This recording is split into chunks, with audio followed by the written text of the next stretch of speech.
I'm tired. I've been on this plantation all my life. I've been enslaved all my life. I'm tired of being pushed and pulled. I'm tired of the master doing his bidding. I want to leave.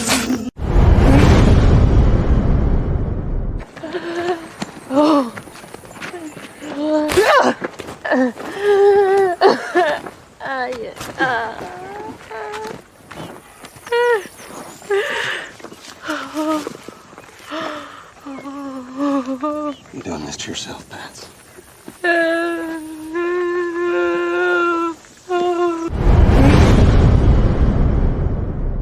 know why we're not afraid? What?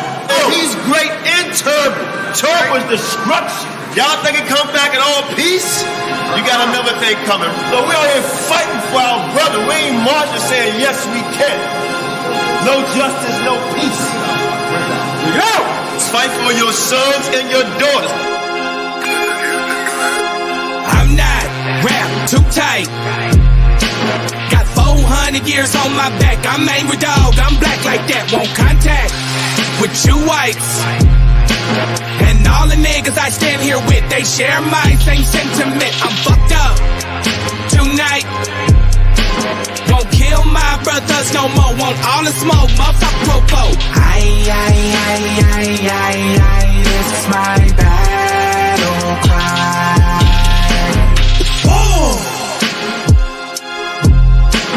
Isaiah 14:21, that ancient version of that gun that they stole our name, they stole our shit. We real Judites, motherfucker Jewish. We lords, generals, arm your soldiers. We fight tonight like we supposed to. They inherited lies. I'm referring to all whites. I'm referring to riches, white privilege, given through genocide.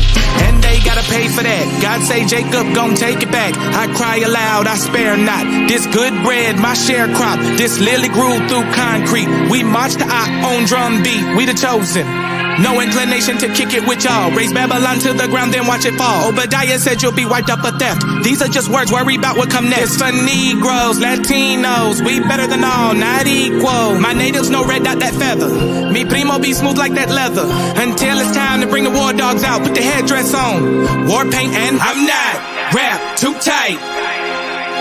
Got 400 years on my back. I'm angry dog, I'm black like that. Won't contact with you whites. And all the niggas I stand here with, they share my same sentiment. I'm fucked up tonight. Won't kill my brothers no more. Want all the smoke, motherfucker, popo. This is my battle cry. I got the spirit of grandfathers past. Front porch sitters, Nat Turner dangerous. A real life illustration of angry and that painting of Malcolm staring out the window with patience. One hand on the curtain, right hand on the AK spits. 47 rounds, all to bring down Satan. Same way Abel was killed by Cain. This will be an introduction from the fuck shit into the fire. Probably join the list of artists who died before they retired. Most High said I'm hired. Sire will never spit a line aimed at my kind, less meant to uplift. Toughness will be redefined in my rhymes. A squad of men with the spirit of God, with an affinity to point their weapons not at the brethren but at the enemy. Khaki colored kids, baptized in the flames of combat, fashioned in the trap we escaped. Our fate was to be great and noble. Moses reincarnate, so be hopeful and know I bring word from A and O to Pharaoh and white folk. Let my people go, cause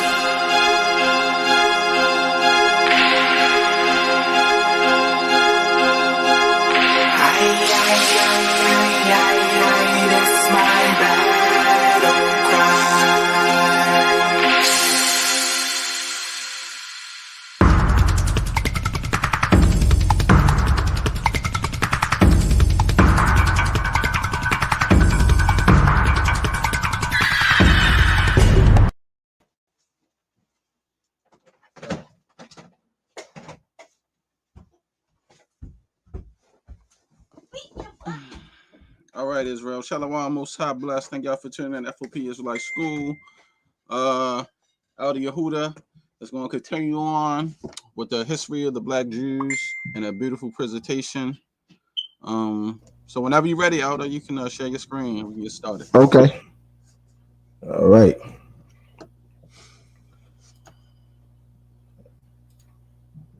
You see, I'm pretty clear, right? Yep, you good. You all good. Okay, cool.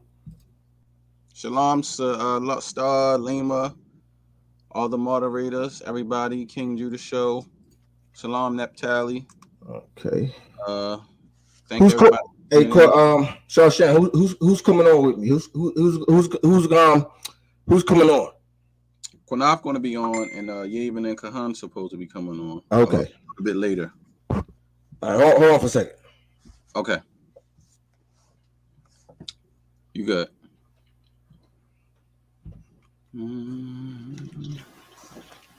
All righty. Let me go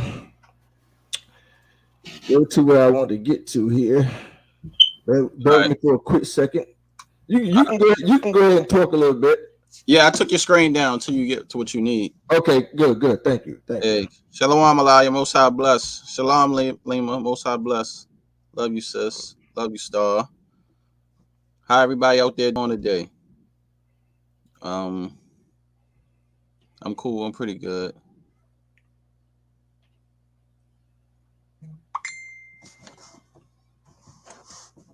All righty.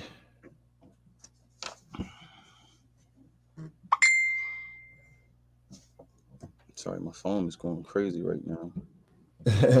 So your phone's going crazy? Yeah. Okay. I had a long day today. All right. This is the first. Let me click on this here. Okay. All right. Let me go back here now. Your screen up too, Yehuda. I put your screen up. Okay, cool. All righty. You guys ready to get started? Yep, whenever you're ready. I'm ready. Okay. Let me put my glasses on here. Shalom, I'm here. Shalom, everybody. Hey, Shalom, how you doing? Good. Most I bless. Yeah, tonight I was telling Qanath, Shawsham, actually we spoke about us continuing to prove to everybody, right, that when you're dealing with the history of the Jews, the black Jews, because we still have some naysayers out there that say the Jews was not black, like that cat Garfield.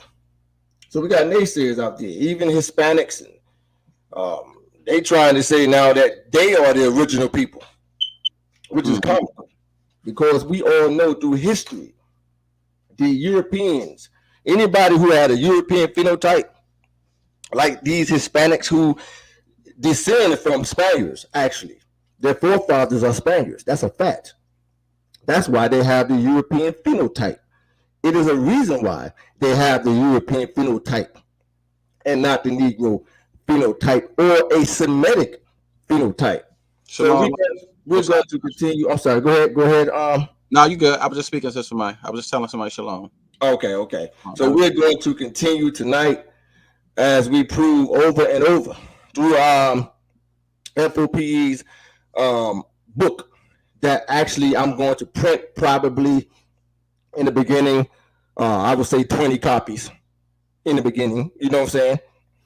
Either way, let's continue. Now, Shawsham, I have a question for you. Many of these white Jews we see today, especially where I live at, okay, here in New York, right? Many of these Hasidic Jews, Ashkenazi Jews, they all over New York City. They have many communities, right? I spoke to many of these people. And actually, many of these people who actually admitted to me out of their own mouths that they are not the original people. They know this. Right. They know the history. They know that their descendants go all the way back to the Khazarian Empire, that they converted. Many of them, they know this. They don't deny it at all. But many of these white Jews that we see today, they reference Maimonides.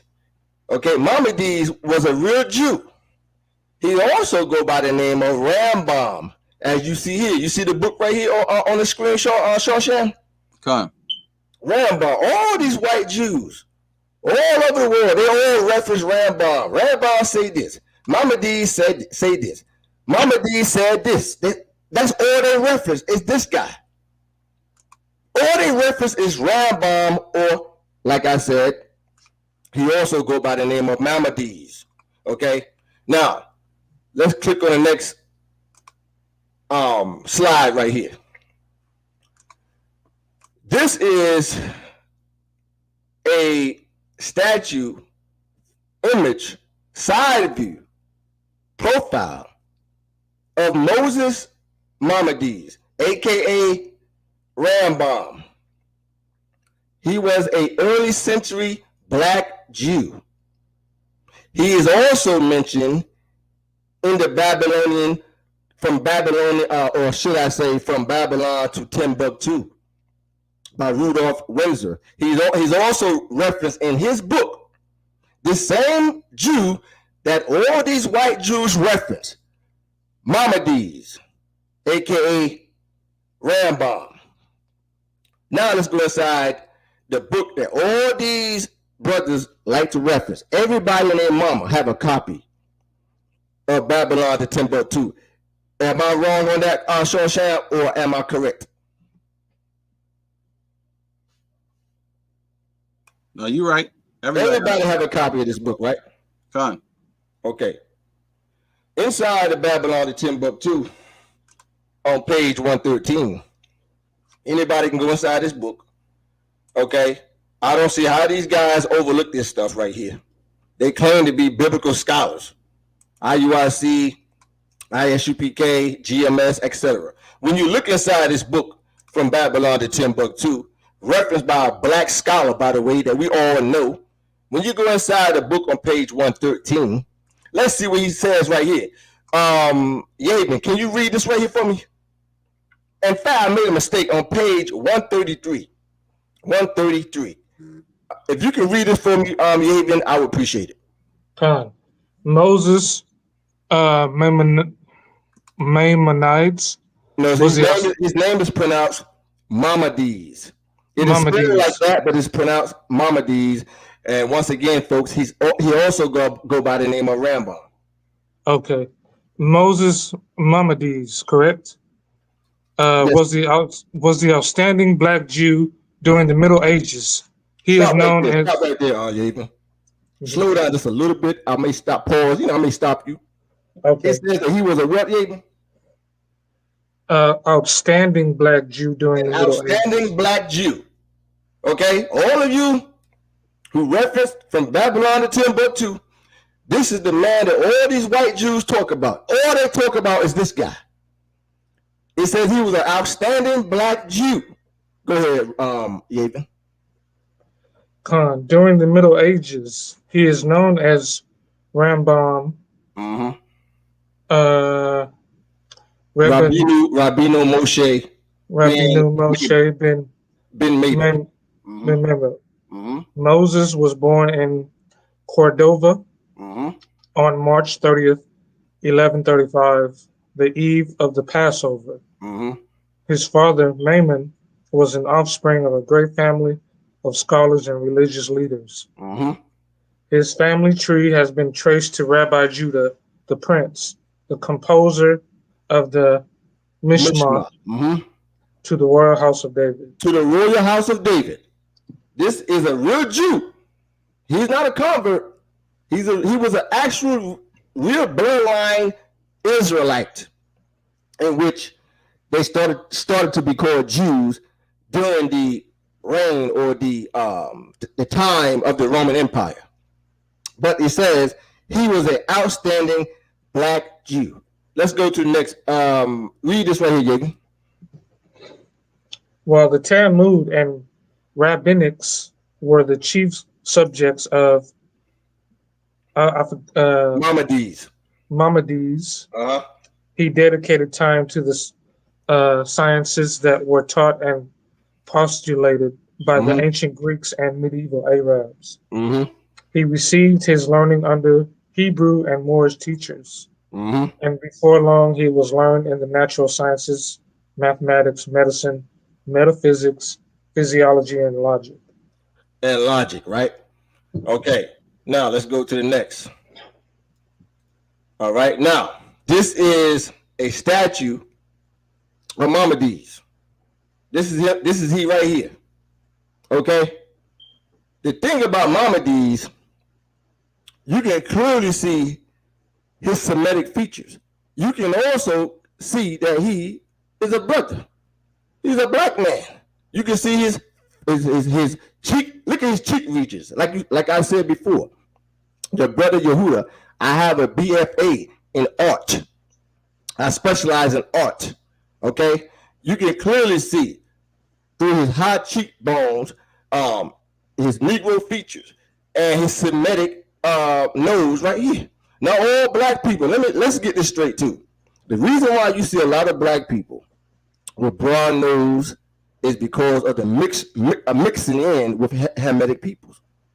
Remember, our ancestors became a nation of people through mixing with Hamitic peoples. Ephraim and Manasseh's mother was a Hamitic woman. That is the only reason why you see many Negroes with broad noses is because of mixing with the Hamitic peoples. Now, when you look at the Ethiopian Jews that's mentioned in the Bible, that's all over Ethiopia, many of them have Semitic features. They did not do a lot of mixing with Hamitic peoples over the centuries. Their blood is more pure, meaning not more pure than after so-called blacks in the Western Hemisphere, but what I mean is this here. They did not mix as much. So they have even more of Semitic features. Okay? Now all black people have broad noses, folks. When you look at the images of the Jews on the wars of Assyria, you can clearly see many of them, their nose is kind of straight, even though they still have Negro features. Okay? One last thing I want to go over also. During the Roman Empire, let's see what Maimonides said real quick as we continue. Let us see what he said about the Romans and the Edomites. This is the same brother. Read this for me, Yaden. Khan. In Jewish history, the Roman Empire was identified with Edom, specifically the Amalekites, Spanish rabbinic leader Rambam and Ezra, French rabbinic leader Rashi, and more use Edomite to refer to Rome. Stop. Use Edomite to refer to Rome. That's why you have these brothers today going around saying that Rome and Edom were the same. They were the same peoples. That is a lie. Rambam is about to tell all of you who is Edom and who is Rome. Continue, Yaben. Khan, the Byzantine Empire. Here's an excerpt from Rabbi Moshe ben Maimon in his book, Gate of Redemption, in regards to Rambam. Continue. This is from inside his book, folks. That's out of print. That's not printed no more. Called the First Gate. Read this right here, Yaven. Let's see what all the Jews reference, all these white Jews today, all the biblical scholars, even Rudolph Windsor, who wrote from Babylon to Timbuktu. Let's see what he say. Go ahead and read. The ships will come from the coast of Kittim. Numbers 24 and 24. I have just said that the Kittim are Romans. We find Kittim to be one of the children of Javan, the ancestors of the Greeks. Kittim, however, became the head of the large. The large, right. But Maimonides said that Kittim is the ancestors of the Greeks, not the Edomites. Okay? And one last time, all the white Jews, they all reference this guy. Go ahead, continue. We who rely on the opinion of our rabbis of blessed memory believe that we are presently in exile of Edom, Rome, and that we shall have no respite from it until the coming of the Messiah. Their first coming of the Messiah, not the true. I'll go to the next page. So he's saying here, that we are presently in the exile of Edom and Rome. Now he's going to show you soon why that they say Edom, Rome. He's going to tell you. But he also mentioned the Messiah, because many of these white Jews, they do not believe in the Messiah Christ. They believe a Messiah is coming later on. Where do they get this from? They got it from our ancient ancestors. That's where they got it from. Because it is a fact that most of our ancient ancestors, they did not believe on Christ. Continue, Yavin. Go ahead and read. Second coming, as the head already came before that point. The Edomites, the nation around Mount Seir, descended from Esau, who was the first to mistakenly follow after the man who claimed that he was the Messiah. Stop. Maimonides is telling all of you folks that most of Christ's followers in biblical times were Edomites. They believed on him. Most of the Edomites believed on him, but his own people did not believe on him, as scriptures say. What did the scriptures say? He came into his own, and his own received him not. So don't go around here acting all high mighty with your chins up that we the people of God and Christ only loves us. Okay, he said that it was most of the Edomites who believed on Christ. More Edomites believed on Christ than the real Jew. Go ahead, continue. Go ahead and read. These men do not even acknowledge the true Savior. They are saying the Edomites acknowledged him. You see that? He said our ancestors were saying it was the Edomites who acknowledged Christ. Most of the Edomites was following him. They believed on him, but most of the Jews did not believe on him. I'm not saying it was not a lot of Israelites that believed on Christ when he was walking the earth. I'm not saying that. What I'm saying is the majority of the people who believed on him, they were not Israelites. As scriptures say. Go ahead, Yavin. When they came to the land of Italy, their error spread to the nearby city of Rome. Stop. He said when the Edomites migrated up to the area of Italy, they spreaded the gospel of Christ. Continue. There, in the days of Constantine, who ruled over Rome, the council, under the authority of the bishop of the city of Rome, determined their belief in Go ahead. him and established it as the religion of the empire. He just told you that it was the Edomites who spreaded the gospel, most of them, and convinced Constantine to believe and become Christians. It was not the Jews, folks. They did not believe on Christ. It says it right there in the gospel. He came into his own, and his own received him not. Why? Because his own was stuck in the law of Moses. They could not get Moses out their ass. They could not. They had his head all up Moses' ass. Excuse my French. Just like today, these guys cannot get out of Moses' ass. Their heads all up in Moses. When Moses can't save nobody. Go ahead, continue. This, above all else, is the main cause and reason that Rome and Edom are considered as one kingdom, although they are different nations. Stop. Read it one more time.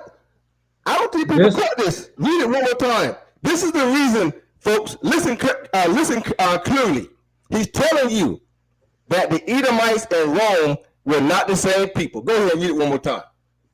This, above all else, is the main cause and reason that Rome and Edom are considered as one kingdom, although they are different nations. Although they are different nations. Go ahead and continue.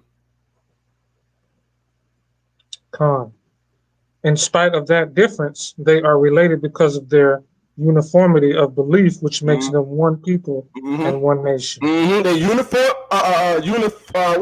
the word again? Let me get my glasses. Uniformity of belief, because they believe in Christ. See, that's a new history that you guys don't know about. It was most of the Edomites who was converting the Europeans. And he said they were not the same people. The Romans and Edom were not the same people. They became one nation because Rome had the provinces and the empire spread in that region, so they became one nation. But wait a minute, though. Rome also controlled ancient Israel, correct, Yavin? Rome empire spread it from Europe all the way to northern Egypt. Did that mean that the Jews, they all became Romans and they did a phenotype and became Europeans? Not at all. Rome also made Israel part of their nation, just as they made Edom. But he's telling you that the Edomites and Rome, they were not the same people, even though they became the same nation, just like the United States. We are part of the United States, but are we Europeans, Yaven? Nope. All right, let me go back here. I want to go back here now. Bear with me for a second. I want to open up the other slide here. Inside the book here. And I'm going to go to, once it opens up. You want to say something, Yaven, Shawsham? Anybody, why open up? Oh, I'm just I just want to show the people the history of Maimonides, who was a black Jew from the royal seed of King David. And he's also mentioned in the book From Babylon to Timbuktu by Dr. Rudolph Windsor. It may take a little while to load up because I have a lot of images, but that's okay. But that's just some information that I want to share to the people. Okay, to show everybody that Rome and Edom were not the same people. Our ancestors said it. The early century Jews, they said they were not the same people. Rambam just told you. And he's the man that all these white Jews follow. Anything you want to say, Yaven? Oh, no, I'm just listening. As it opens up here. Either way, man, while this opens up and load up, because it's over 1,000 images, right? And God is willing, sometime this year, we're going to print this in book form, Yaven, over 1,000 pages of information of the black Jew. So as it download the images, I want to go to may take a while. I'm scrolling down to 573. Look at all these pages, Yaven. I'm going to scroll down to 573. That's where I want to start at. That's where I want to start around that time. It's going to take a little while. Just bear with me, folks. Bear with me. But I just want to show everybody that, man. Excuse me. Maimonides, Rambam said out of his own mouth, they were not the same people. The Edomites and the Rome are not the same people, even though they became one nation because Rome conquered that region. Rome conquered Israel too. That did not make the black Jews Israelites. I mean, not Israelites, white Romans. Right. Let's use some common sense here. Okay. Yaven, can you read this for me right here, please? Fine. The figure illustrates a major problem in the racial analysis of ancient Nile Valley skeletal remains.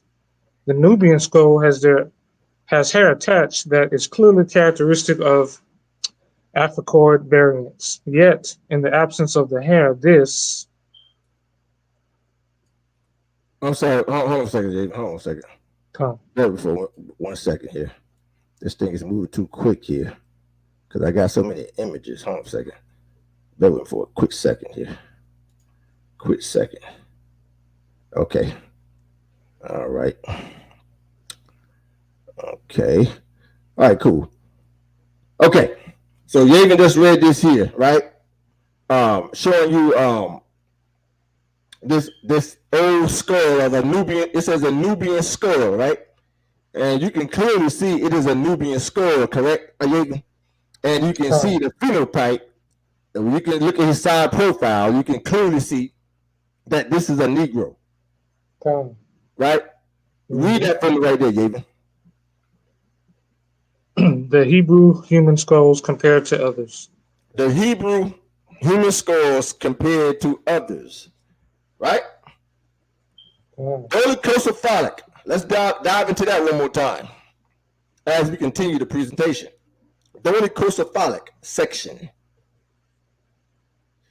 Read this for me, Yaven. The part where you see the red line right here. Mm-hmm. In regard to the human race, it has been shown abundantly and historically that each of the external differences often ceases to be characteristic.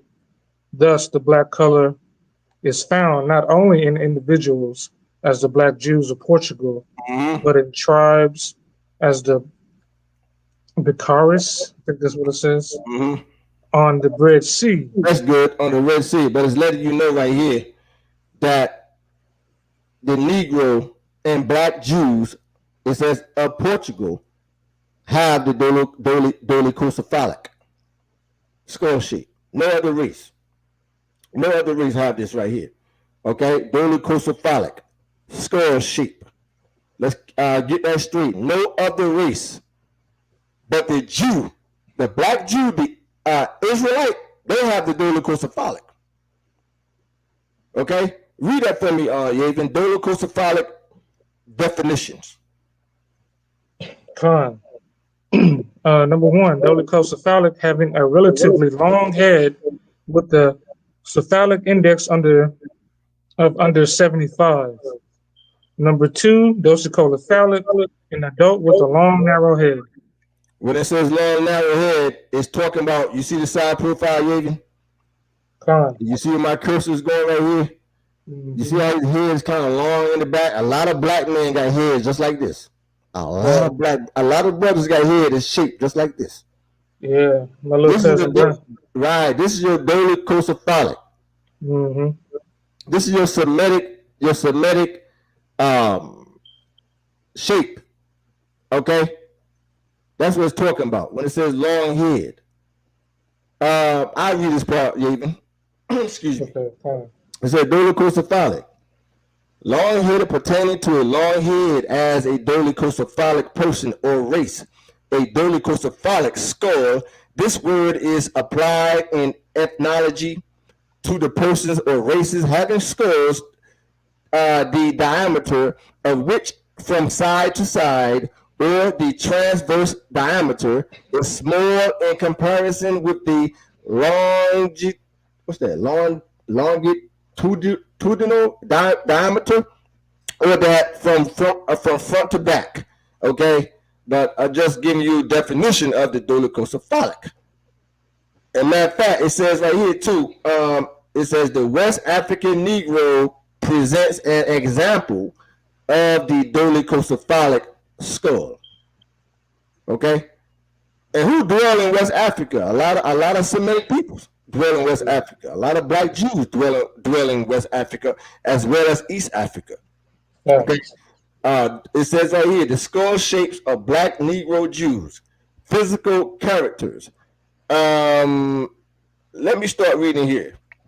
It says in fast here, medieval times and unearthed in a cemetery in Paris are dolichocephalic with a cephalic index of 82.2.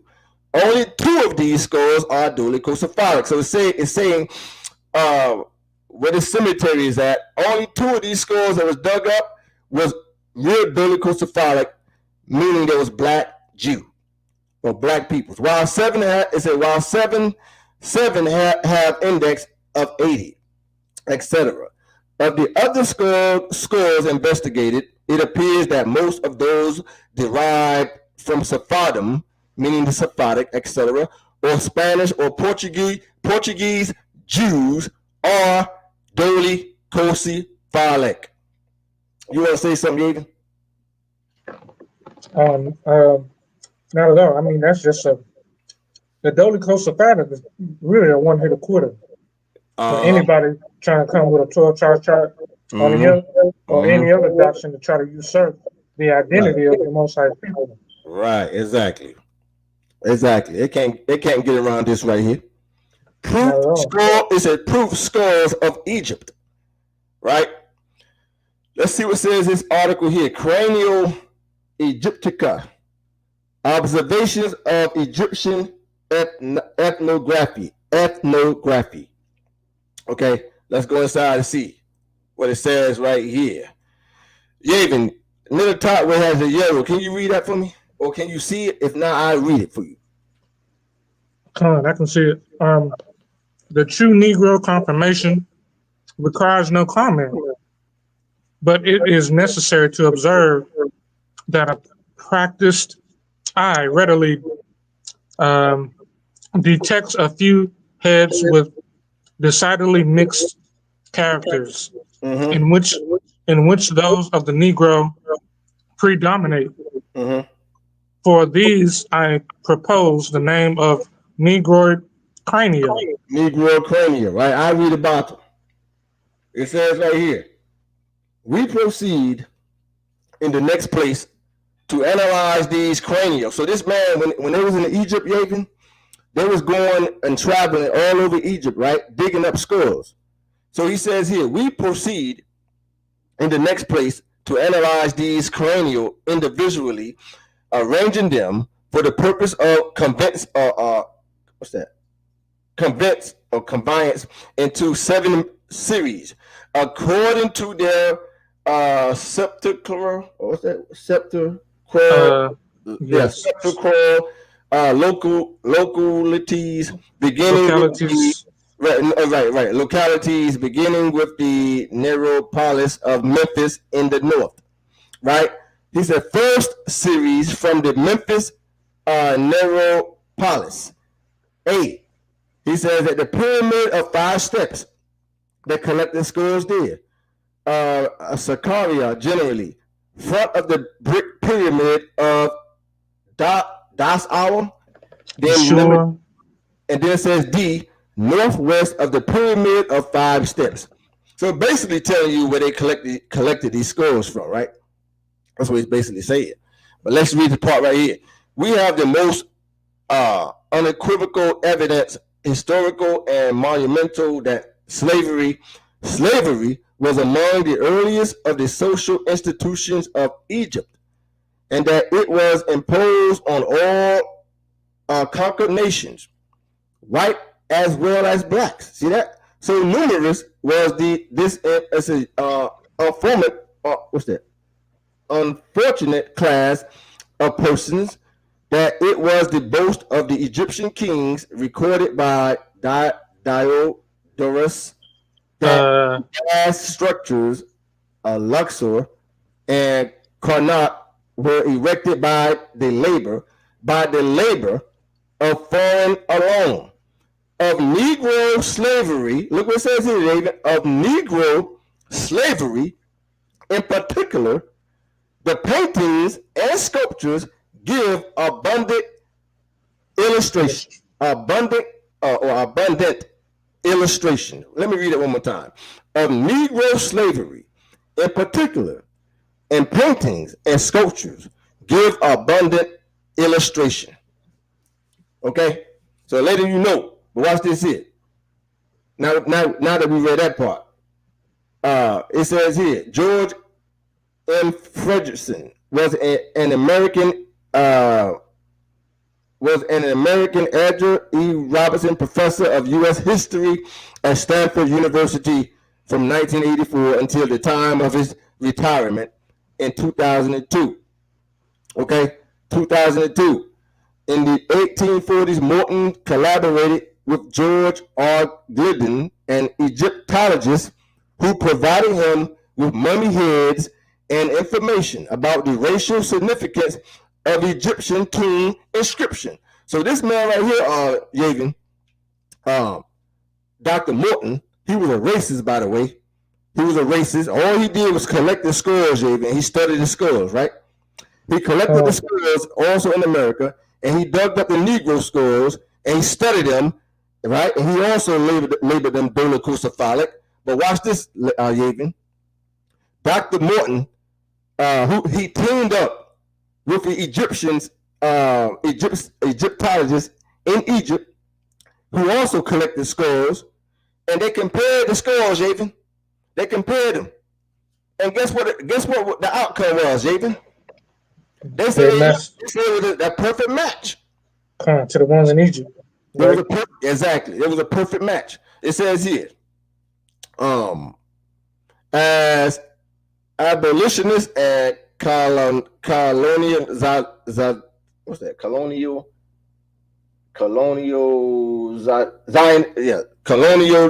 have maintained that, in fact, I gotta get some new glasses too, man. In fact, blacks have been relegated to the same servitude position in ancient Egypt, see, as in modern America. Oh yeah, that's colonializationists. Okay, colonializationists. But anyway, it says they have been servitude to the same position.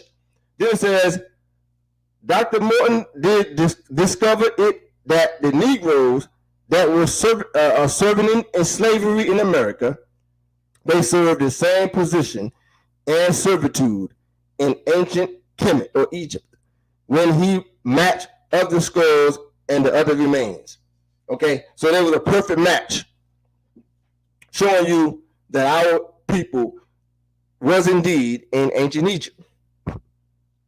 But guess what? He also studied the people of Mexico, Yavin. Con. That's a fact. Conclusion. What was that again? I said, what the conclusion did he come to? The skulls that he collected in South America, he said they was more of match of the people of Peru, but not the skulls that they collected in Egypt. They didn't have nothing to do with those, showing you that Mexicans are not our people. That is a lie. Okay, hold on a second. I'm gonna get to page 949. Bear with me for 1 second there. 949. Yeah, that's a lie. Okay, I don't see how anybody can sit here and tell me that Mexicans and Hispanics are genetically our people. That's crazy. Okay, on page 949 in the Talmud, right? The Talmud, written by black Jews, by the way. It was the white Jews who adopted the Talmud, but it was originally written by our ancestors, and most of them, as Maimonides said, they did not believe in Christ. But let's go inside and read and see what's going on. Do me a favor, Yavin, read this part right here. See my cursor? Read that right there. Zutra, the Pius Ben Kahana, 25th Elixarch, Mar Zutra. Mar Zutra. Mar Zutra was another black Jew. And Mar Zutra, let's see what it says down below, Raven. Mar Zutra, birthplace, Persian Empire, right? Birthplace in 370 BC. He was born during the Persian Empire. Okay? Mar Zutra was a Jew born in 370 BC during the Persian Empire. Okay, he spoke of the 10 tribes migrating to Africa in the ancient Babylonian Talmud. Okay, so he was born during the Persian Empire. And let's see again where he said the 10 tribes went. Okay, so when you go to Sanhedrin 94a, it says right here in the Gemara was a group of Jews. The ancient Hebrews asked Mar Zutra, who was an Israelite leader, and he was an elder. They said, where the 10 tribes were exiled by Sennacherib. Now do me a favor, Yavin. Inside Sanhedrin 94a, let's see what Mar Zutra, who was born during the Persian Empire, let us see what he told the Jews where the 10 tribes migrated. Read this part right here on the right side. The Gemara asked, to where did Sennacherib exile the 10 tribes? Mar Zutra says he exiled them to Africa. And Stop. Rabbi... He exiled them to where? Africa. Go ahead. And Rabbi Hanina says to the Selug Mountains. Stop right there. When you go look at read Josephus, it talks about the Selug Mountains. That's in the region of Africa. He exiled them to Africa. Okay? And again, Mar Zutra, he go all the way back to the Persian Empire. Okay, this is blown up right here one more time. I read it one more time. Mar Zutra says he exiled them to Africa. And Rabbi Hananiah says to the Selug Mountains. And this lines up with Zephaniah 3 and 10. from beyond the rivers of Ethiopia. It lines right up. Mm-hmm.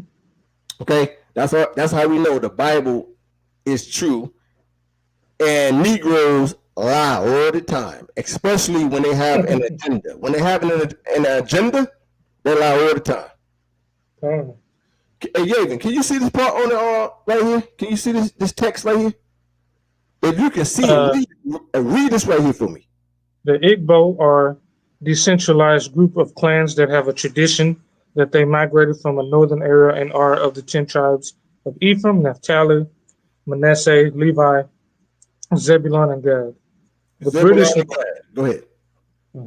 The British recorded how the Igbo kept circumcision, stayed away from impure meat, practiced biblical purity laws, and much more.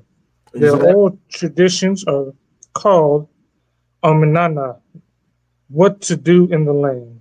You see that? Lines right up with Zephaniah 3:10. When God said his people will be dwelling in Africa below the rivers of Cush, meaning below the rivers of Ethiopia. Same thing as Mazutra said, who dated all the way back to the Persian Empire. He said the same thing. Right? This is blowing up now. You can see it. I should have let you read this part. I forgot to blow it up. I'll read it one more time. They said the Igbo are decentralized groups of clans that have a tradition that they migrated from the northern area and are of the tribes of Ephraim, Naphtali, Manasseh, Levi, Zebulun, and Gad. Okay? That's where our ancestors dwell at, folks. And let me say something too. Many Jews, many of you in America that claiming to be Israelites, right? Many of you who say that you are from the tribe of Judah, that is a lie. Nobody know what tribe they're from. Right. If you came over, your ancestors came over on cargo ships in the Western Hemisphere, it was dropped off in the Caribbean and the Americas. You don't know what tribe you're from. You can be from Issachar, Zebulun, Naphtali, Gad, Asher. You don't know. Right. You don't know. But many people claiming Judah, and you know why they're claiming Judah? They claiming Judah because of the chart, because of that man-made chart. Right. That's why they're claiming Judah. They don't know if they Judah. You don't know if you Judah.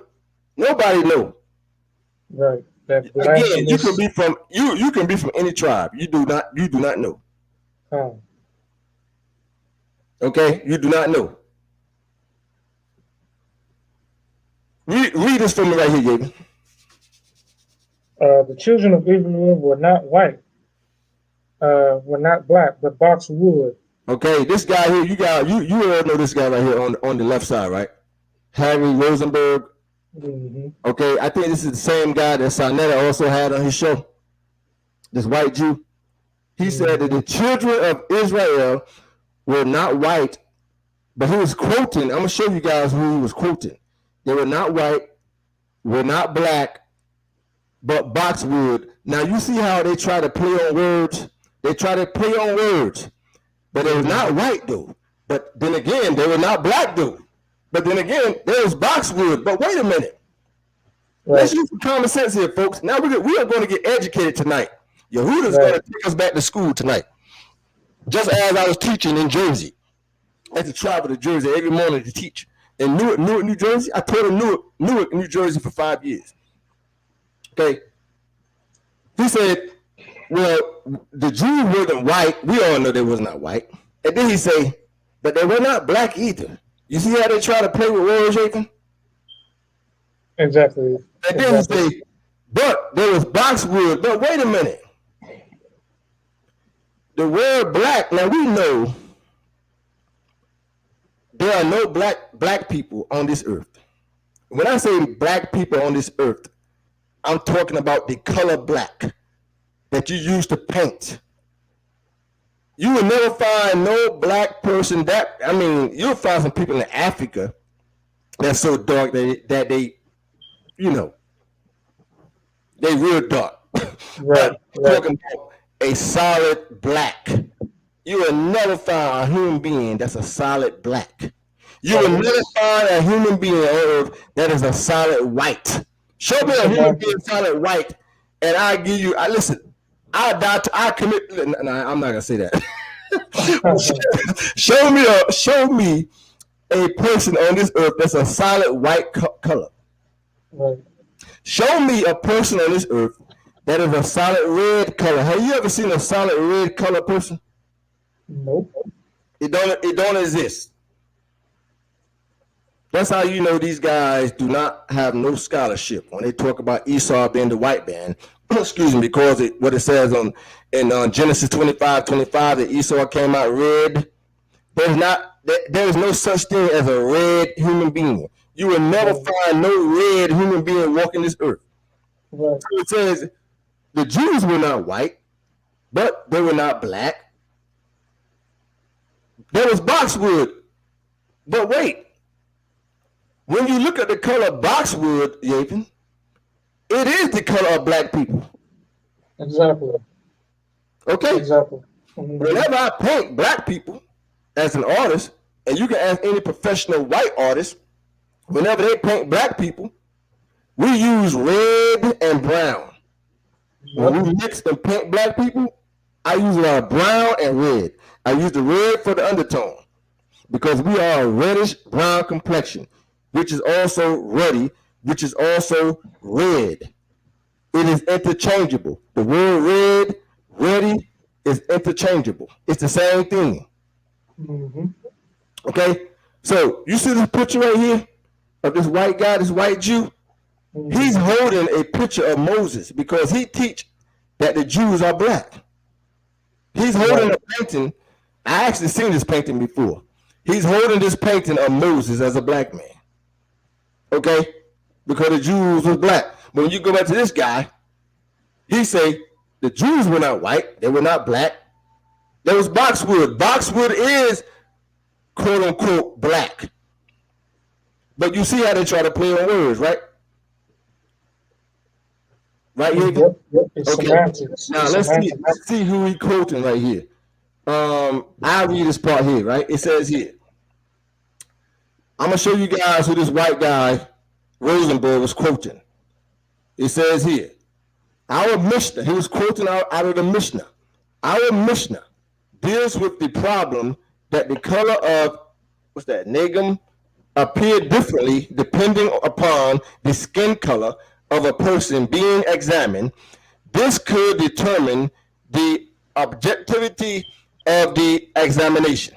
And then he says near the bottom, the bright spot in a German European appears as dull white, and the dull white spot in a Ethiopian, okay, the dull white spot in an Ethiopian person, which is a black person, which is a ruddy person, appears as bright white. You see that? Why do the same spot, Yavin, a white spot on a white person appear to be dull, but the same white spot on a black person appears to be more white? Do you know that? Do you know the answer, Yavin? Off the top of my head, you know why? Because that same white spot on a white person is not going to be as white. Why? Because that white so-called quote-unquote European is a light-skinned person. Oh, you take that same white spot and you put it on a black person, it's going to appear white because the person that's black has darker skin complexion. Oh, that's correct. Yeah, dealing with leprosy, like you can clearly define. This is what it's talking about right here in the Mishnah. This is where Rosenberg is quoting from. Let's continue. Mm-hmm. Hold on a second. I went too quick. Okay. The bright spot, it says, in a German appears dull, and the dull white spot in the Ethiopian appears a bright white. A bright spot is impure. See, but on a pale German person, a white-skinned person, I assume this means anyone from Northern Europe. It will look dull. See, it will look dull because Europeans are pale-skinned people. Okay, mm-hmm. This would mean that he will be declared pure, even though he should not be, right? On the opposite end of the spectrum, a dull spot, which should not be impure, will look bright on an Ethiopian skin because the Ethiopians are dark-skinned people. This will cause him to be isolated, and then, just like Miriam in the Bible, what did they do to Miriam? She was leprous. Right, leprous. But when you go dealing with the law, right, of leprosy, it talks about the white spots, right? Does not Moses talk about the white spots? Uncleanness. This will cause him to be isolated, and then if it remains to be declared impure, the question is, how do we deal with this situation? Watch this here. Let's continue. Rabbi, matter of fact, read this part for me right here, Yaven. What says Rabbi? Rabbi Ishmael says, the children of Israel, may I be atonement for them, are like boxwood, neither black nor white, but of an intermediate shade. Stop. So when you go back to that white guy right here, let me go back real quick. When you go back to this guy, Rosenberg, he's quoting at the Mishnah. Now you see him, he's quoting, folks. He's quoting right here, this early century rabbi. Let's go back to it. He's quoting the early century rabbi. This early century rabbi named Ishmael says, the children of Israel may I be atonement for them, are like boxwood. They are neither black, they're not black people, Yaven. They're not white either, Yaven. But of an immediate shade. He said they are boxwood. But wait a minute. Boxwood is black. Right. Meaning this here, they put the terminology of our race of people being black. They use the word black. Right. Even with semantics, they still fall short of trying to sound convincing. Right. You know? Exactly. But they use the word black. But black is boxwood. It is boxwood. It is the color of boxwood, black people. We are the color of boxwood. Boxwood is a reddish brown complexion, folks. When you go out and about tomorrow, just take a look at black people. Look at their skin tones, and you will see what color they are. Okay, you will see they are black-skinned people. Let me read this part right here. Rabbi Judah says, also in the Mishnah, in determining of the color of the negam, the law, let me put my glasses on. The law is to be lenient and not stringent. Let therefore the negam or negame of the German be inspected on the color of his own body, so that the law is lenient. And let that of the Ethiopian be inspected as if it were on the intermediate shade, so that the law is also lenient. Okay? But it's telling you that it is the difference between, or the white spot will appear different on a white person than it would a black person. Okay? Read this for me right here, Javen. Ashur, son of Shem, name means black or blackness. Ashur, son of Shem, because did not we have refresh my memory, right? My memory. Did not one particular time we had a Mexican that came on the platform one time and said that the Shemitic people were not black? Yeah. That was the Northern Kingdom prophet. You remember that? Now watch this here. Ashur, son of Shem, name means black or blackness. Right? Look what it says here. In the book Prosper Names of the Old Testament, Scriptures by Alfred Jones in 1856 says Ashur, who is the son of Shem, and Ashur, Judahite, father of Tekoa, name means blackness or black. Now let's go inside. Let's go inside the book right here. This is the book right here, Yaven. Okay? The title of the book, the proper names of the Old Testament scriptures, expounded and illustrated. And this book was printed, what year did it say, Yaven, it was printed again? It was printed in 1856. Now let's go inside the book to see what it says. So I'm inside the book here, right? And this is on the The left side, I'm going to blow it up now so we can all see. Okay? Now, I blew it up. Now, Yavin, do me a favor. Let's see what it says about Ashur. Start reading right here where it says blackness. Blackness, black. Probably the same as adjective. Shahor, black. From the root, Shahor, to be black. Job 30:30. Okay, that's good. That's good. But it's just basically telling you the word Ashur. It means black. And Ashur was a direct descendant of Shem. And who else was a direct descendant of Shem? Our forefather Abraham and Isaac and Jacob. Yep. Proving that the Shemitic peoples are black. Yep. This is from a source printed in what year again? 1856.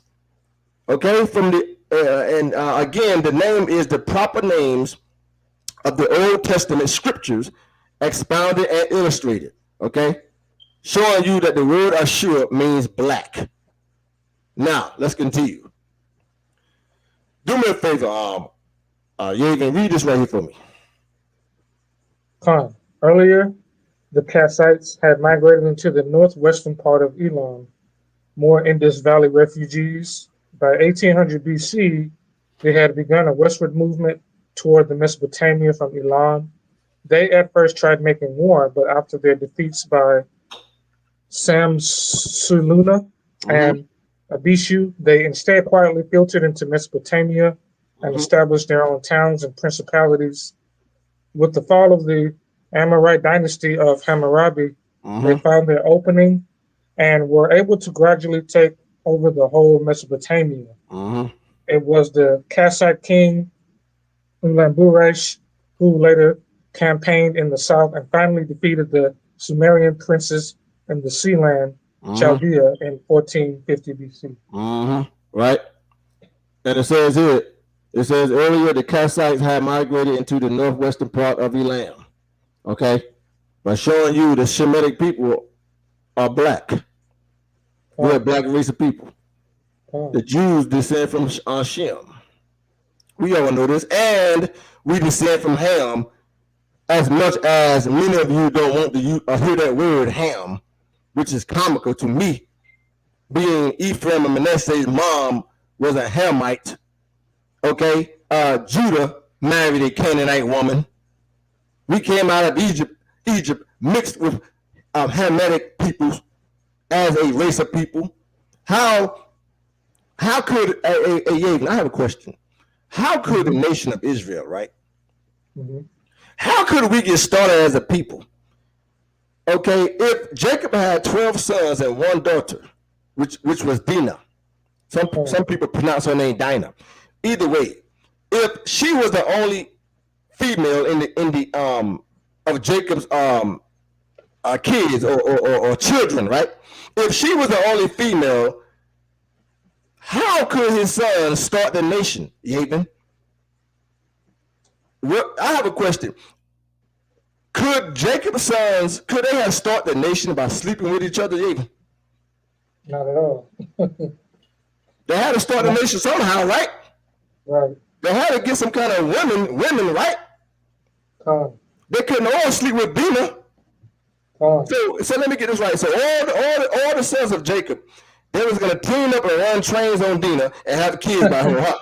All of them have kids by Dinah, huh? According to some of these Negroes, I think, yeah. They had to get the nation started some kind of way. Right. So they had married women of the nations. God had that plan. They had to do that. Right. So those women that they married and had kids by, that was the start of the seed of Jacob. Right. Or as the Israelites as a nation of people. And after that happened, when they left Egypt and they went into when they went into the wilderness of Arabia, etc., and in the desert, okay, God wanted the line to stay pure now. He wanted them to remain pure as a people now.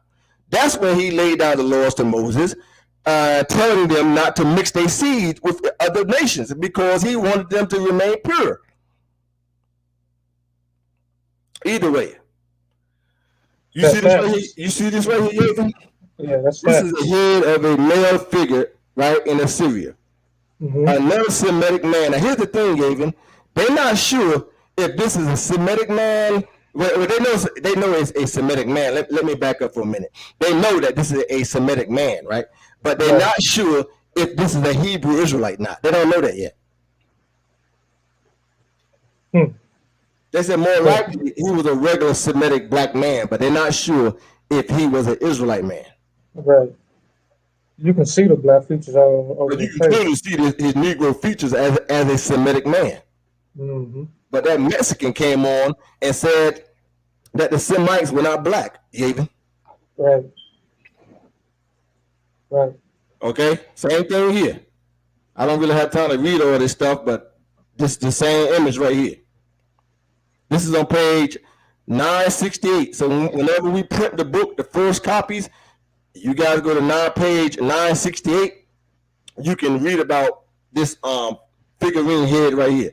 Let's continue. Yavin, do me a favor. Read this right here for me. Khan, ready. Interchangeable with red, black, Negro, nigger, Niger, Sudi. Read that one more time, but read it kind of slow. What do the word ready mean? This is for all you Esau people also. Like I said, we gonna take it to school tonight, Yavin. We're going to school tonight. Okay? I'm giving everybody homework tonight. Read that one more time, Yavin. What do the word ready means one more time? Look to phonics for these Negroes. Ready, interchangeable with red, black, Negro, nigger, Niger, Suti. Ready means is interchangeable. For those people who don't know what that word interchangeable means, it all means the same. The word red, it means black. The word black, it means Negro. The word Negro means Niger. Suti means red. Niger means red. Black means red. Negro means red. That's what it means, folks. The Europeans are not red people. They are pale-skinned people. The Europeans that dwell further north in Europe, they are really pale-skinned peoples. The Europeans that dwell more south, like in Spain and Italy, they have a little bit more complexion. That's why you see these Hispanics, they have a little bit, some of them have a little bit of skin tone. It's because their forefathers come from Spain. Yes. And then you see many of them who look like Jennifer Lopez, who don't have hardly no skin tone, because her forefathers are Spaniards. But we are red people. We are black, Negro, Niger, nigger, Suti. It all means the same thing. It is all interchangeable. All these words are interchangeable. They all mean the same. Facts.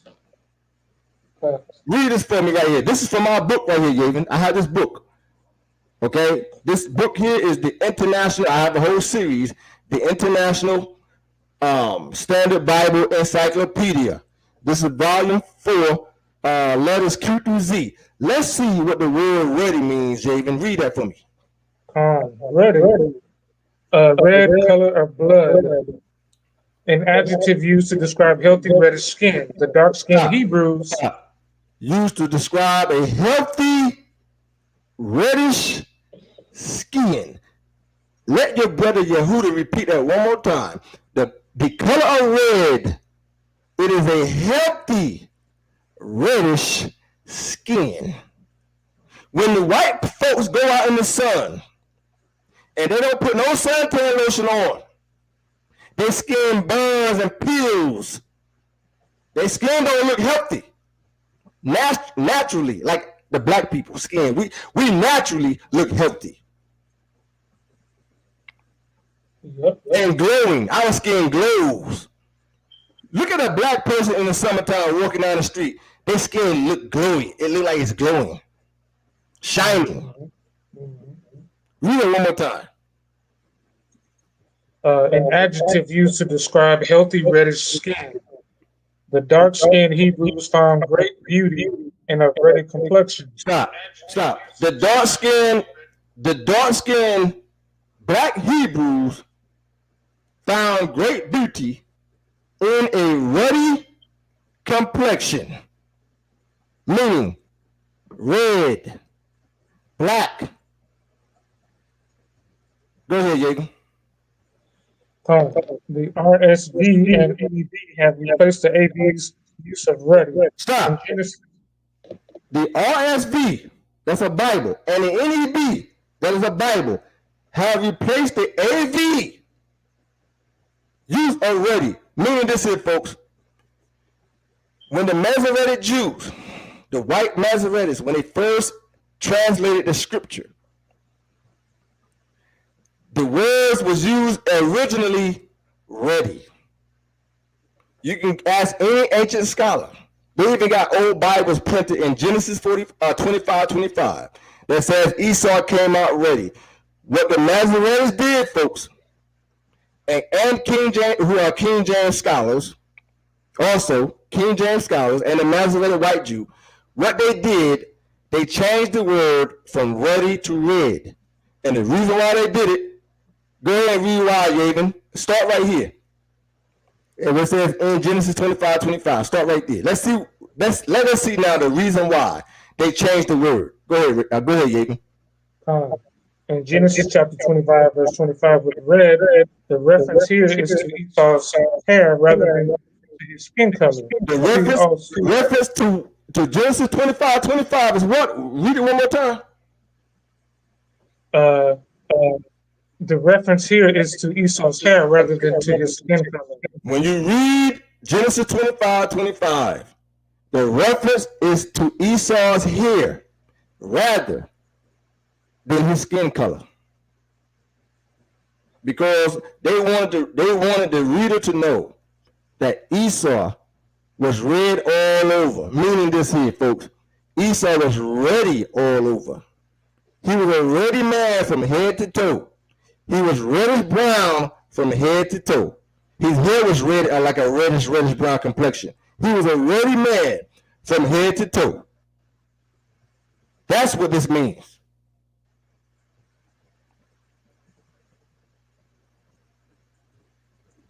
Explaining the term red or nigger or whatever, Niger nigger, May 2000, what year, David? What year? 2006. Explain the term red, folks. Watch this, folks. Read that for me, Egan. Come on. Red, nigger. A derogatory name for an American Indian. Wait. The word red nigger means what? A derogatory name for an American Indian. Go ahead. Those red niggas sure like the firewater. The word red nigger. The Europeans used to call the so-called American Indians, who these Negroes in these camps say are Israelites. They used to call them red niggers. You know why they call them red niggers? Because many of the Native Americans was black-skinned peoples. Yep. You want to say something, Egan? Oh no, that's just that. They call them red niggers. Watch this, Egan. From Ferris State University. Do me a favor, read this right here, Egan. Read that right there. The term red nigger has been used in several ways as a racial diss against Native Americans or people with mixed Native American ancestry. Mm-hmm. As an insult against African Americans with light skin, regardless of their ancestral mix, as an denigration of communists, almost exclusively ones with dark skin. Almost exclusively ones with dark skin. They used to call them red niggers. Watch this. We all know this logo, right? From the Washington Redskins, correct? They call them the Washington Redskins.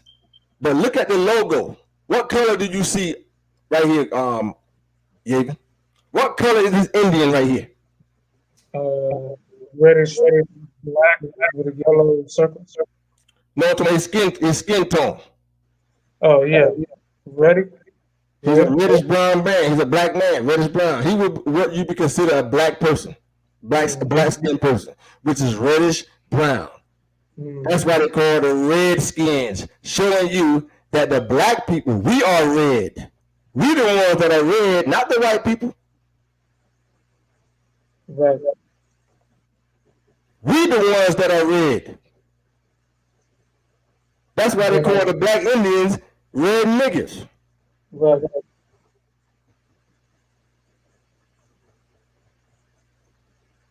Let's continue. Skin color variation. Pictures, images, and stock photos. Watch this, Yaven. You see this lady right here? This Muslim lady? She's a Kurd or Turk. The Kurds and Turks are Europeans. Just like these women, Europeans. Just like the Hispanics, Europeans.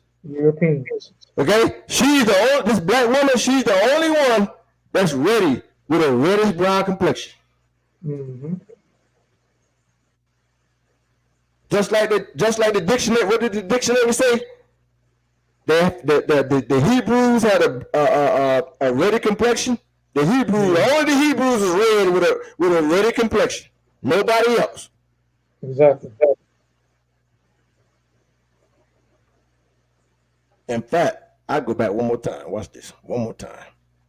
Let me go back to it. One more time. One more time. Here we go. One more time. Ready. It says here, the dark-skinned Hebrews found great beauty in a reddy complexion, which is also red. Now let's go back. This black woman in the front, she's the only one with a reddy complexion. These three women here, they're pale skinned. They're not red. They're pale skinned. They're more like a light pinkish color. And many Europeans are lighter than this, depending on what part of Europe they come from. Damn near white. Same thing here. She's the only one that's reddish brown. That's a red. She's the only one that's red. These women here, they're not red. They pale skin. They white skinned people. They're not red people.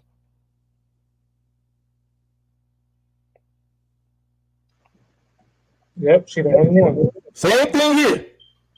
This white girl, she's really pale skinned. Reddish brown.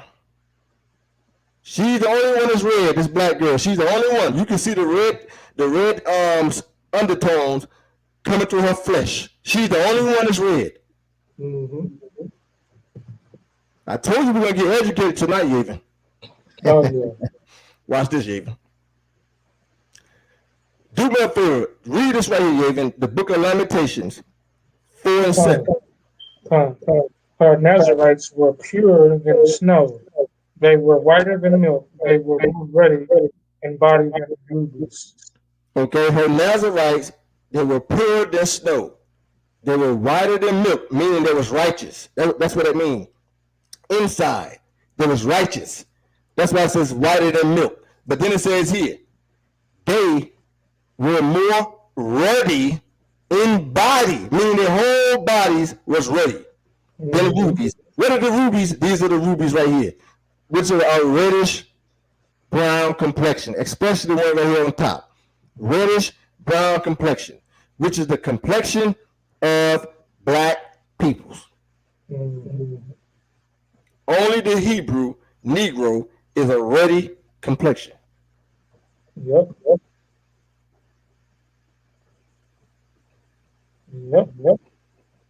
Read that for me, even 1 Samuel 17:42. And when the Philistine looked about and saw David, he disdained him, for he was but and ready, and of a fair countenance. He was ready. David was ready. Like the Hebrew, he was red, which is another name, red. He was ready, red. He was also black. He was also a nigger. Yep. He was also sooty. The word sooty also means black. All those words, as I showed in the beginning, they are interchangeable. The word red, the word black, the word sooty, ready, they're all interchangeable. They all mean the same. But we look at David right here, this painting of King David, he's a reddish brown complexion. He's not a solid brown. I have never seen a solid brown person in my life. Nope. Show me a solid brown person. I ain't never seen it. Right. I've seen black people who are reddish brown. I've seen that. But I've never seen a person in my life that is a solid brown complexion. I've never seen it before. Right here it says here. You look at it, but this is the scripture that Yagan you just read. But you see the photo of this brother right here? Mm-hmm. What color do you see, Yagan? Red. But what color though? In his skin complexion. His skin tone. Reddish brown. Red and brown, right? That's all you see. What about this red horse? Okay, this horse is called a red horse. That's what it's called. It's called a red horse. It's not called brown horse. Google it. Google red horse. This is the horse you're going to get right here. You're going to get a reddish brown complexion. Give me about 30 seconds. Yeah, go ahead. But as he do that, I have never seen a solid red horse before. I've never seen it before. I've seen a reddish brown horse before, but I've never seen a solid red horse before. Just as I've never seen a solid person that is red. I've never seen it before. It don't exist. But ready exists. The book of Esther 15:5. And she was ready through the perfection of her beauty. Just as I just read in the dictionary, it said that the beauty of the Hebrews being ready. And she was ready through the perfection of her beauty. And her countenance was cheerful and very amiable, but her heart was in anguish for fear. Okay? In anguish for fear. But you can see, just as it says in Esther 5:5, the picture of this woman right here, she's ready. She's a reddish brown complexion. So, Yaven, I just read Esther 15:5. Mm-hmm. It says, and she was ready through the perfection of her beauty. She was ready. Which is this complexion right here, which is reddish brown. Yep.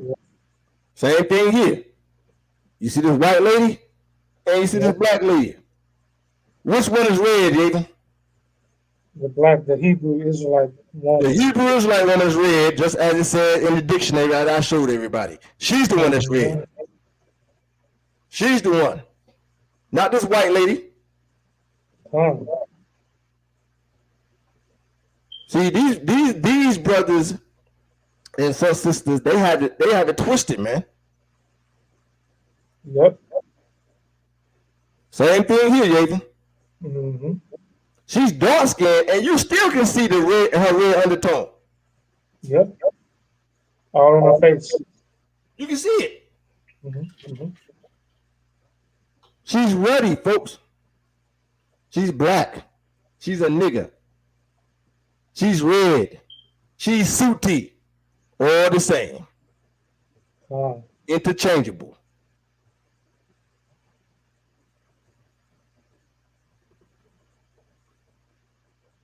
Somebody in the comment board said white people don't have reddish undertones, not as black people.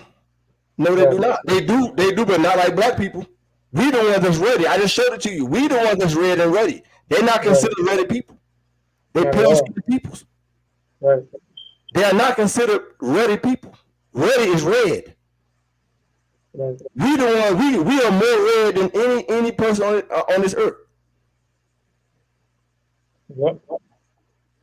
In fact, when you go to Northern Europe, like Scotland, Switzerland, Poland, these kind of places, those white people are very pale skin.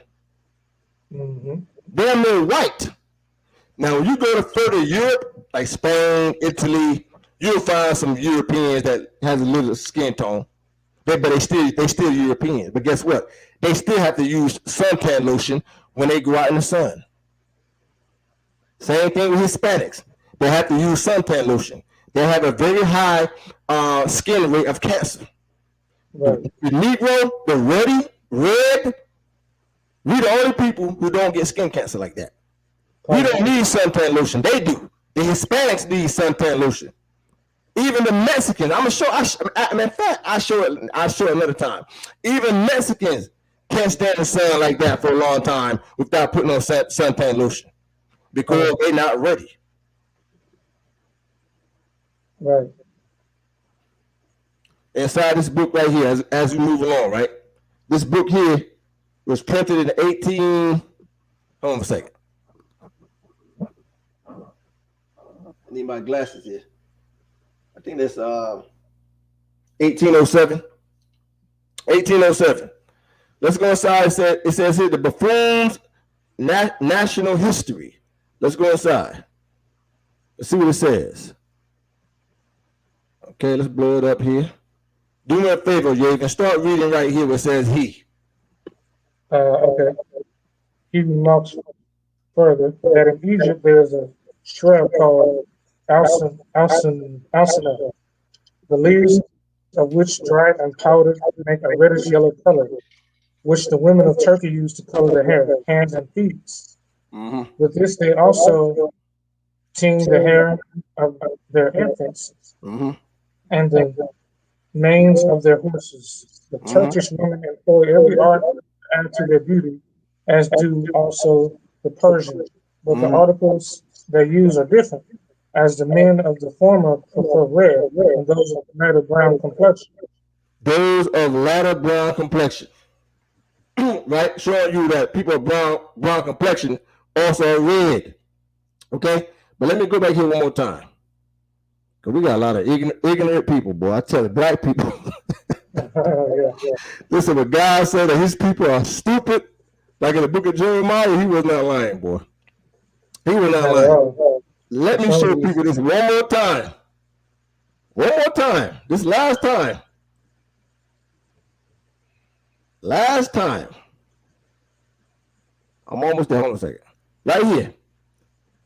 For all of you on the comment board who don't have no kind of sense at all, let's go inside this book one more time. The International Bible Encyclopedia. It says ready. It means red. The color of blood, which is the color of black people. It says here, an adjective used to describe healthy reddish skin. The dark-skinned Hebrews found great beauty in a ruddy complexion. So that is that European nonsense. Ready people. Esau was ready. Okay, he was ready, but not Europeans. But Esau had red hair, just like Malcolm X. He had red hair. Even Red Fox had red hair before he became gray. So Esau was red all over, meaning he was ready. He was a reddish brown complexion all over. Okay, hold on a second. Let's get to. Okay, the next page. Read this right here, Yagan. Read that right here. It has been pretended that the Jews who came originally from Syria and Palestine have the same brown complexion they had formerly. Stop. Read that one more time. What did they say about the Jews? It has been pretended that the Jews who came originally from Syria and Palestine have the same brown complexion they had formerly. Have the same brown complexion they had formerly. You see that? The same brown complexion they had formerly. And again, black people, we're not a solid brown. We have reddish undertone. Go ahead, read more, Yaven. As Mission, however, justly observes, the Jews of Portugal alone are tawny. Tawny. The word tawny also means dark skin. Go ahead. as they always marry with their own tribe. They're always marrying their own tribe. Go ahead. The complexion of the parents is transmitted to the child, and thus, with little dominion, I'm going to say that, preserved even in the northern countries. The German Jews. But it's showing you right here in the early century book right here, they hardly mixed. The Jews hardly mixed, and it is letting you know there was a tawny, dark-skinned people. It says right here, it has been pretended that the Jews who were originally from Syria and Palestine have the same brown complexion. Okay, pick it up right here again, Dave, and start right here where it says D at the bottom, D. Okay, come on. Where it says right here, D, German Jews. The German Jews, those are Portuguese, for example, are not more swarthy than the other Germans. You see that? So the German Jews, those are Pregu, for example, are not more swarthy. Swarthy also means dark skin than the other Germans. Okay? But just showing over and over, proving our case that the bloodline seed of Jacob are black. Okay? Are black.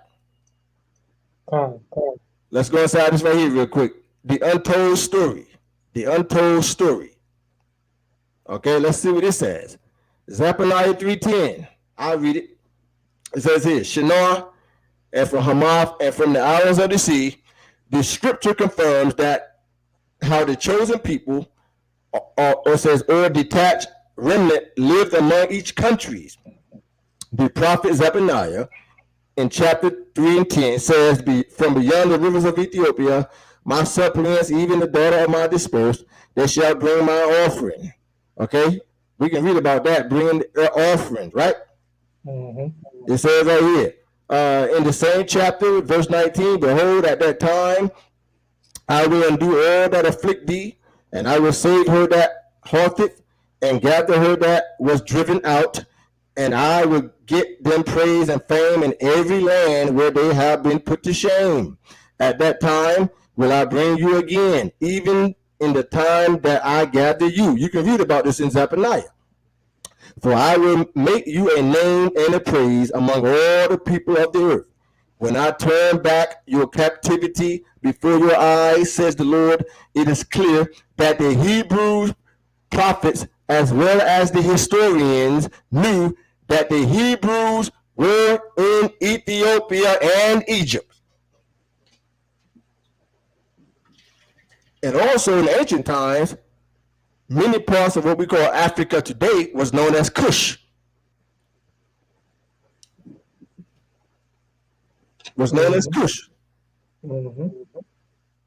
Let's see here.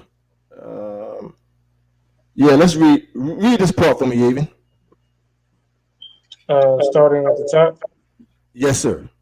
The king of Egypt, who had taken over the city Gezer and burned it, then gave it to Solomon as a gift to Solomon since he was his son-in-law. Many scholars have presumed that the land of Ophir is on the east coast of Africa. This is on the east coast of who? Africa. Ophir is on the east coast of Africa. Go ahead.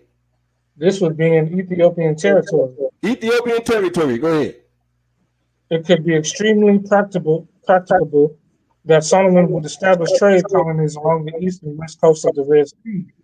Ancient Ethiopia had a moderate gold sediments to satisfy Solomon's need. Solomon's fame traveled, 1 Kings chapter 10, verse 4 through 9. Obviously, when the navy of Solomon came to Ophir, the queen of Sheba had heard about the greatness of Solomon. Josephus, the Jewish historian, certified the fact that the queen of Sheba was the queen of Egypt and Ethiopia. This would signify that the Jewish trade colonies were established in her territory. Josephus also says that the royal city of the Ethiopians was Sheba. You see that? That's good. That's good. But I'm showing the people that even Ophir, where Solomon got his gold, it was located in Africa, South Africa. Okay. In fact, when you go inside the book of Josephus, Yavin, it let us know not only did the men of Phoenicia and Solomon's men brought back gold and apes and peacocks, etc., they also brought back servants of Ethiopian men. That explains some of the Ethiopians that was dwelling among the Israelites. Like the Ethiopian that pulled Jeremiah up from the pit. That explains it. Right. Okay, and how did the Queen of Sheba, how did she hear about the fame of King Solomon? She heard about it because the men of Israel and the men of Phoenicia was going down to her territory back and forth, getting gold and stuff, bringing it back. That's how she heard about the fame of him. So she decided to go up herself. Right. That's what happened. Okay, right here it says, as we see, Moses started as an Egyptian priest. You see this priest right here? This is a statue image of an Egyptian priest on the left side. Okay, this is what an Egyptian priest looked like. Same thing on the right side. It was black. Okay, so we know that if the ancient people of Kemet was black, that the Hebrews was black, because the Bible said they looked alike. Right. They looked alike. Do me a favor. Read this right here. Genesis 50 and verse 3. And 40 days were fulfilled for him, for sure. For so are fulfilled the days of those which are embalmed. And the Egyptians mourned for him 10 days. Exactly. 10 days. The Egyptians mourned 10 days. Okay? I hope you guys paying attention. When Jacob died, the Egyptians mourned for a while. Read this right here, verse 4. Verse 4. And when the days of his mourning were past, Joseph spake unto the house of Pharaoh, saying, if now I have found grace in your eyes, speak, I pray you, in the ears of Pharaoh, saying, okay, go ahead. My father made me swear, saying, lo, I died, and my grave which I have digged for me in the land of Canaan, there shalt thou bury me. Now therefore let me go up, I pray thee, and bury my father, and I will come again. So Joseph told Pharaoh, my father made me swear when he died that I should take his body up to Canaan and bury him. And as we continue, right here on the right side, it's another image of a black Egyptian. Okay? For all you Hispanics out there on the comment board, okay, it said that the Hebrews, they look like the Egyptians. We're going to show you right here as we continue. So they went up to bury Jacob after he died. Next verse. Go ahead. And Pharaoh said, go up and bury thy father according as he made these swear. So Pharaoh gave Joseph his blessings, and Joseph went up to bury. Go ahead. His father. Go ahead, Yavin. So Joseph went up to bury his father, and with him went up all the servants of Pharaoh, the elders of his house, and all the elders of the land of Egypt. Now watch this, all you Hispanics out there. It said that Joseph went up to bury his father, and all the servants of Pharaoh, and they was all black. And they went up together as a mixed multitude. They went up as half Hebrews. In fact, they went up as more of Egyptians. Why? Because the Jews, they had not started to grow as a nation yet. I mean, like by the thousands. But either way, they went up to Canaan as a mixed multitude. And we all know that the ancient people of Kemet was black. Ain't no getting around it. Go ahead, read this right here. Verse 10. Verse 10, and they came to the threshing floor of Atad, which is beyond Jordan, and there they mourned with a great and very sore lamentation. And he made a mourning for his father 7 days. And they mourned, how many days? 7 days in Canaan. When they got to Canaan, they mourned. Go ahead. Verse 11. Verse 11, and when the inhabitants of the land, the Canaanites, saw the mourning in the floor of Atad, they said, this is a grievous mourning to the Egyptians, wherefore the name of it was called Abel Mizraim, which is beyond Jordan. You see that? So the Canaanites, they cannot distinguish the difference between the Israelites and the Egyptians. They didn't know who was who. In fact, they said this is a grievous mourning to the Egyptians. So they thought that all the Hebrews were Egyptians too. You know why? Because they all looked alike. They was all black. They all looked like the black Hamitic Egyptians, who you Negroes hate. They all look like the Hamitic Egyptians. So they assumed that it was all Hamites. And we all know that, and like I said, I don't hate nobody. Don't hate Hispanics or Mexicans, but we all know that Mexicans and Hispanics, they do not look like Hamitic Egyptians. Like Herodotus, who was an eyewitness, who saw the Egyptians with his own eyes, said there was a black-skinned Negro-looking people. And we know that no Hispanics, I'm talking about the non-Negro Hispanics, so-called, they do not look nothing like no Hamite people.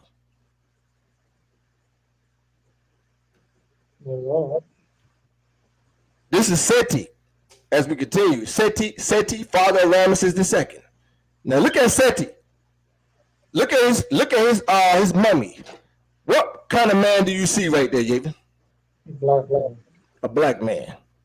The Egyptians was black. The Hebrews looked just like them. When Joseph's brothers went up to Egypt, they did not even recognize him. Joseph was not in Egypt as a Native American, looking like a Native American Indian with feathers in his head. Among all those black Hamite peoples or Hamitic peoples. But either way, this is Seti, father of Ramesses II, a black man. You can clearly see another image of a black Egyptian, just showing you that the Egyptians was black people. There was Negro people. Same thing here. And the reason why I'm showing you this, folks, because we all know that the Jews, they look like the Egyptians all through Scripture. Right? Yeah. This is the recreation of the first pharaoh. This is the first pharaoh, Narmer. This is his statue right here, Yavin, right here near the top left side. This is what he looked like. This is the first pharaoh of Egypt. He the first pharaoh, a Negro. Mm-hmm. Same thing here, statue of the Egyptian and the modern day, what they look like. Same hairstyle, look at that. Same hairstyle, everything. I know they hate that. Huh? I said, I know they hate to see that. Yep, you see that? Same hairstyle and everything. And the Hebrews look just like them. All through Scripture and history. Same thing. Negroes in Egypt. Egyptian. These are real Egyptians. Okay? Look at that. Yep. You see the modern pictures compared to the ancient pictures. Same hairstyles. Yep. Same thing. The only thing that changed was time. That's it. The real black Egyptians, they was pushed out. They went further south in Egypt, and many of them went into Sudan. Now you see those people dwelling in Egypt today, they are mostly Kurds and Turks. That's why they're like a lighter skin complexion. And that's why they covered up to Yavin. If you notice, Yavin, all those white-skinned Kurds and Turks that dwell in the Middle East and dwell in Egypt, that's why they all covered up, Yavin. They have to be covered up because of the heat. Right. That's why they covered up. When you go do the research, you will learn and find they have to be covered up because of the heat. They cannot bear the heat. That's right. Same thing here. Comparisons, right? Modern day pictures compared to the ancient Egyptians. Same thing. Look at that. Same hairstyles. Mm-hmm. And nothing changed but time. And once again, the Hebrews look just like them. Same thing. Look at the bottom here, Yavin. Look at this Egyptian. Look at the old painting. Same hairstyle. Look at that. Ain't nothing changed. Yep. You see the afros right here? This Egyptian statue. Look at these Egyptians right here. Same thing. They still got it rocking the afro right there. Same thing here. This is a modern picture of the Egyptian woman. Same hairstyle. Ain't nothing changed. Nothing new under the sun. Nothing in the sun. And this woman right here, if you were to take this off of her and put her in America, you wouldn't even know she was an Egyptian. You would thought she was a regular, a so-called African American or a Caribbean woman. Right. You would think she was you know why? Because, like I say, the Egyptians, they look like the Hebrews, just as we just read in Genesis 50. Give me a second. No problem. Take your time. They look just like the Hebrews that we just read in Genesis 50. Same thing, another black Egyptian. And we all know that Hispanics, Mexicans do not look like ancient Hamite Egyptians. They look more like the Kurds and the Turks we see today that took over that land during the Ottoman Empire. They look like them people. And the Kurds and Turks, they descend from Japheth. They Japheth. They're Europeans. Their forefathers Japheth. This is a picture of a black person of excuse me, the Philistines. A black figurine from Philistine. This is a close-up right here. Okay, the Philistines was black. It was black people. And we all know that the Hebrews, they was all black.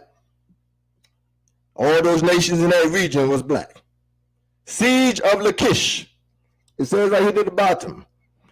The siege of Lachish was the Neo-Assyrian Empire siege and conquest of the town of Lachish in 701. Okay? So, Yavin, I'm dealing with Lachish now. Lachish. The siege of Lachish. Okay? And you can see right here. What this guy doing, Yavin? This Assyrian. What is he doing right here? He look like he's cutting somebody's head or something. He's cutting somebody's head off. He's cutting a Jew head off. Okay? When you look at, I'm almost done too. I'm almost done for tonight too, Shashan. I'm almost done. When you look at the, it says here the cultural transition of Lachish. You see the image. He's cutting this Jew head off. Let's get a closer look up now. Hold on a second. Where Yavin? I want Yavin to read something for me. Matter of fact, I read it. That's cool. I read it right here. I read it. It says the first report on the Lachish skulls. See, the Lachish skulls included a thorough examination. You see that, Shashan? Pathology, metrics, etc. But it's talking about the Lachish skulls. Okay, utilizing cranial metrics. It's concluded that the group was very similar to the dynastic Egyptian. See that, Sashan? The Egyptians, Meta rival. In fact, he stated that the entire population was of foreign origin, representing the descendants of a group derived primarily from Upper Egypt. So they said these skulls that they dug in Lachish, they said it was black people, Shawshan. Watch this, Shawshan. It says here, likewise examine the skulls metrically, omitting those that were either artificially deformed, female, warped, split, blah, blah, blah, using only those measurements that he believed were consistent population discriminators. He concluded that the group was thoroughly heterogeneous, having close relationships to North African, Egyptian, and Nubian groups. And I'm going to conclude it with this tonight. So he just telling everybody, when they dug up the skulls of Lachish, where the Jews was living, that this Jewish skull, he says one more time, he concluded that the group was thoroughly heterogeneous, having close relationships to North African, Egyptian, and Nubian groups. Okay. All right, I'm back. Oh, that's cool. I'm about to end it for tonight. Either way, I was just showing the people one more time while you was gone, Yavin, just one more time. Okay. I'm reading an article about Lachish in the Bible, right? Where the Jews were taken captive by Assyrians in Lachish, right? And you can see the Assyrians cutting the Jew head off, right? This is the article, Yavin, that I read from. Look what it says here, Yavin. I'm going to read the last part for you. Look what it says here. He concluded, now it's talking about the skulls, Yavin, right here. The first report on the Lachish skulls. See that? Mm-hmm. Watch this now. He concluded that the group, talking about the skulls that they studied, fairly heterogeneous, talking about these Hebrew skulls from Lachish, heterogeneous, having close relationships to North African, Egyptian, and Nubian groups. Thus lending support to an Egypto-Nubian presence. So he's telling you that the skulls, the Jewish Hebrew skulls that they dug up in Lachish, it was all Negro. And that was during the Assyrian siege, where they killed the Assyrian siege, and you can see this Assyrian chopping off the head of a Hebrew. And what did that Hebrew look like? Yavin? Black woolly hair. Black man with woolly hair. Black man with woolly hair. As I just read about the Lachish skulls, he said they was having close relationships to Nubian groups and Egyptians. And that's true. Why? Because Ephraim and Manasseh's mother was an Egyptian. She was a Nubian Egyptian. Just as the Canaanites, who Judah married, he married a Canaanite woman. I think I'll stop it right there for tonight, Shashan. We'll pick it up right here another time. Wonderful lesson. Is he available, Shashan Morel?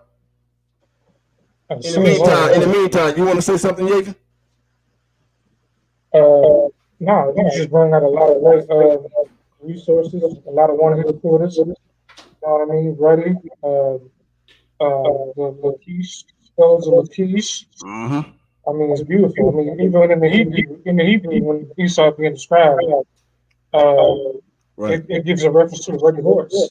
Mm-hmm. Exactly. But as I can tell you, I got a lot more information, bro. Matter of fact, let me do this real quick, Yavin. This is the book right here, real quick. It's not gonna take long. This book is called "The Law: What I Have Seen." Right, Yavin? What I have seen, right? It says here from 1800 to 1926, right? The Law: What I Have Seen, What I Have Heard, and What I Have Known, by Cyrus J.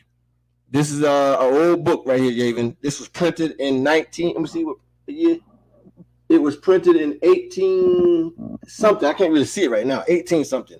I'll blow it up a little later. It was printed in the 1800s. But let's go inside right here on page 118 real quick at the top. And let's see what it says. Read that part for me right here, Yavin. Let's see what it says right here. Sir John Sylvester was the son of a Jewish or Portuguese musician and obtained practice by constant attendance at all the petty courts of the metropolis. He was exceedingly dark in his complexion and thus obtained the cognomen of Black Jack. They said that this Jew, his name was Sir John Sylvester. They said he was a Portuguese Jew. They said he was very dark, exceedingly dark in his complexion. He was so dark they gave him a nickname, Black Jack. You see that, Yavin? They gave him a nickname, Black Jack. Mm-hmm. That's how dark he was. Now you see why these brothers do not want to have a dialogue or debate. Not at all. They won't even attempt. They're running out there. Now you see why, right? Right. They're not going to do it, man. I'm telling you. Listen, if they do, their Hebrew careers will be over. That's what it's all about. It'd be like kind of like back in the day, KRS-One in the MC Shan's career. It would be kind of like a 50 Cent ending Ja Rule career. You know what I'm saying? It'd be like that. Right. it'll be over for them. I'm telling you, that's why they don't want to do it. They don't want to get embarrassed. Listen, man, they do not want to get embarrassed and have their followers leave, because once that happens, the money starts to leave also. Exactly. Now, well, that money starts to leave, so they don't want that to happen. Yeah, so they're gonna keep the lie going till they die. That's a shame. I'm telling you, these brothers are gonna take this man-made chart to the grave. That idolatrous, wicked, blasphemous, satanic, erroneous. And you know the sad thing about it, even? Many of them already took it to the grave. Many brothers died, and many people. Here's the crazy thing, man. Many people died, right? That was following these camps, that never met nobody in these camps before, just followed them on YouTube, and died. Even hundreds of people died, and they never knew. These camp Negroes never knew, and died in lies because they learned from these camps. But guess what? Their souls has been tormented day and night in Sheol by demons, as it is written. They've been tormented day and night, all because they was following man. Yep. Let me call Sean real quick, man. Tell him to come in this. He stepped away somewhere. In fact, you want to call him real quick, Sean? I'm here. Yeah, okay. Yeah, we're done, Sean. We done. Oh yeah, come on.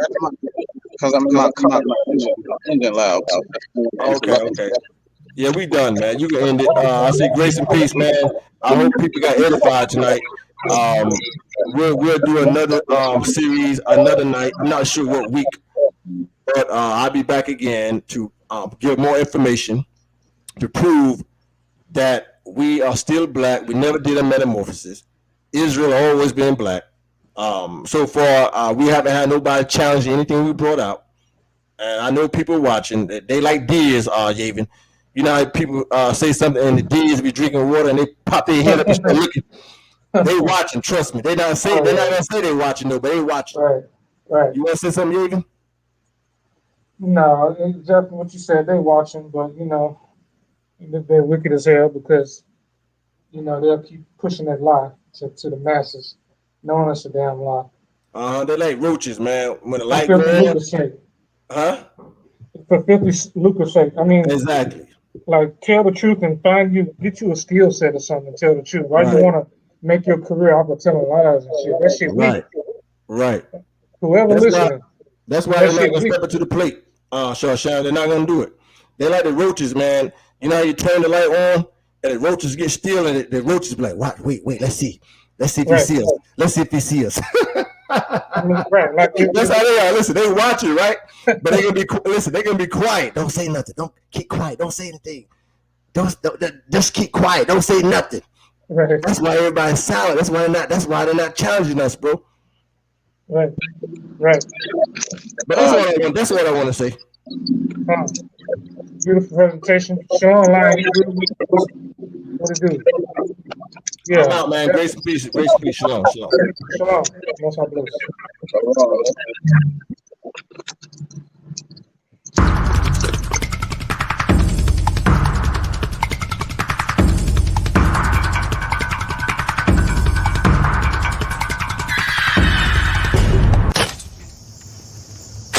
I'm tired. I've been on this plantation all my life. I've been enslaved all my life. I'm tired of being pushed and pulled. I'm tired of the master doing his bidding. I want to leave.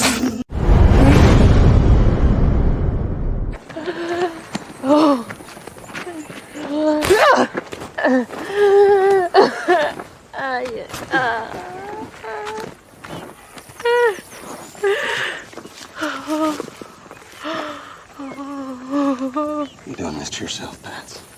You